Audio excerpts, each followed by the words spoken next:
Hi guys and welcome back. So today I'm going to be showing you how to make this lemon, pistachio and white chocolate cake. Let's begin. To get started on the recipe, you'll want to grab yourself a large mixing bowl, and into your mixing bowl place your butter, your sugar and your lemon zest, and beat them all together until they are lighter and fluffier in colour and consistency.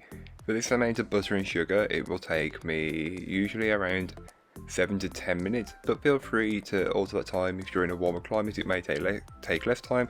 But if you're in a colder climate it may take more time, or you might need to warm your ingredients. So here, as you can tell, the mixture has got lighter in colour and consistency. Then you can start adding your eggs one at a time, beating well in between each addition and repeating the process until you have no eggs left. You will notice a change in the consistency of the mixture so far. So then you want to give the bowl a good scraping down, and this is just to incorporate any bits from the bottom and the sides of the bowl that may not have been fully incorporated from earlier on.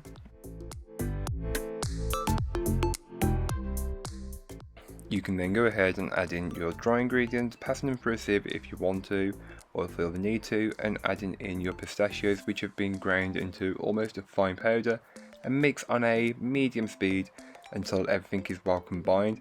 Add in some milk if you think the cake mixture needs it. Then don't forget to add in your extract, so I'm using some vanilla and some almond, and this just helps to balance and keep the flavour very pistachio, but also it just works together. So then you can go ahead and give the bowl one final scraping down just to get any bits that may not have been fully worked in. Then divide the cake batter between 3 cake tins, and I found that for me around 450 grams per cake tin works really well. I'm using 6-inch cake tins, but feel free to stick to that or make 2 8-inch layers with the same amount of mixture. Spread and level out the batter as best as you possibly can to help and ensure a consistent bake. Then place these into the oven and bake them off. I will leave all that information in the blog post, which you will find linked down below, so don't forget to check it out if you're interested in making this cake.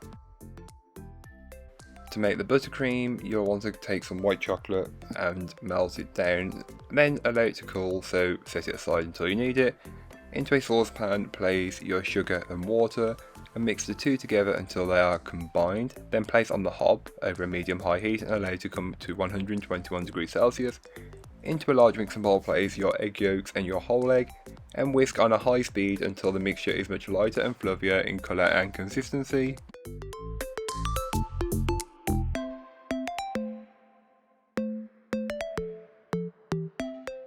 Once that's been achieved, you can turn the speed of the mixer down to a low, and gradually and carefully add in that sugar mixture, pouring it down the side of the bowl.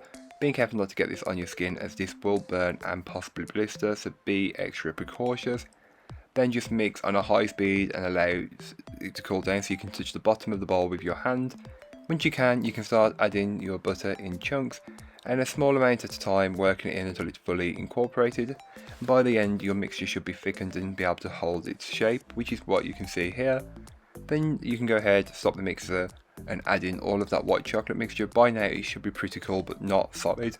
If it does start to solidify a little bit, just microwave it until it's not, but being careful because it's white chocolate.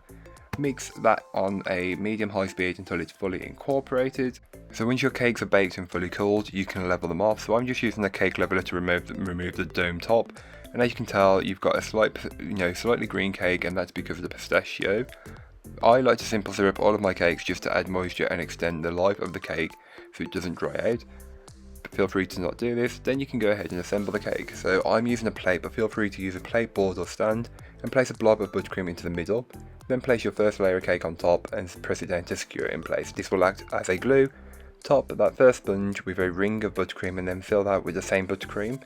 And again, you could get creative and add other fillings, but this cake really speaks for itself, so you just need a buttercream filling, and that works really well. Smooth and level that out as best as you possibly can. Then place your second layer of cake on top and repeat the process until you have no layers of cake left.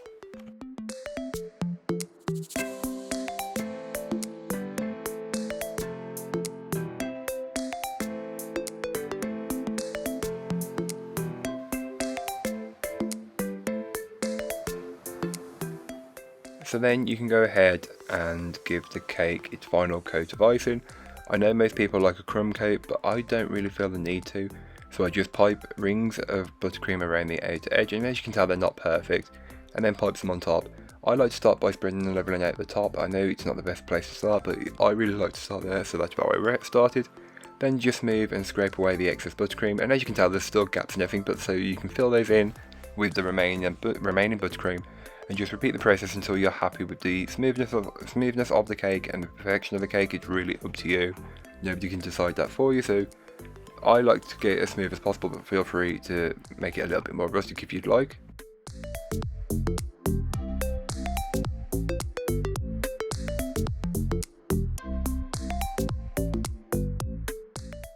So don't forget to get rid of those scraggly edges that are at the top of the cake by using a palette knife just to remove them.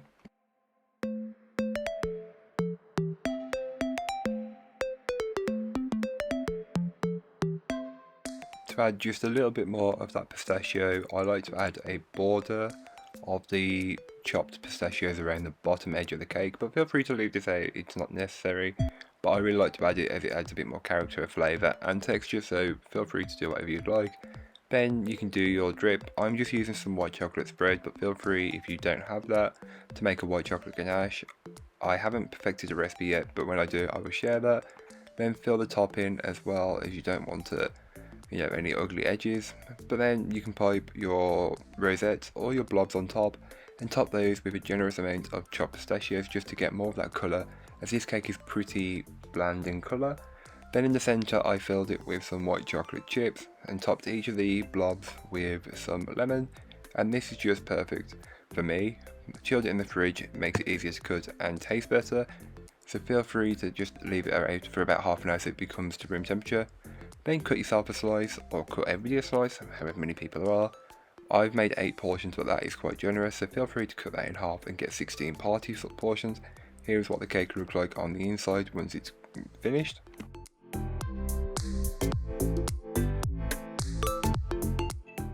So thank you so much for watching, I hope you enjoyed. If you did, don't forget to like, comment and subscribe for more from me, and I'll be back again very soon with another recipe, so join me then. In the meanwhile, don't forget to check out the description, there'll be a link to this recipe, a link to my blog and links to all of my social medias. But that's all for today, hope you enjoyed. Bye guys.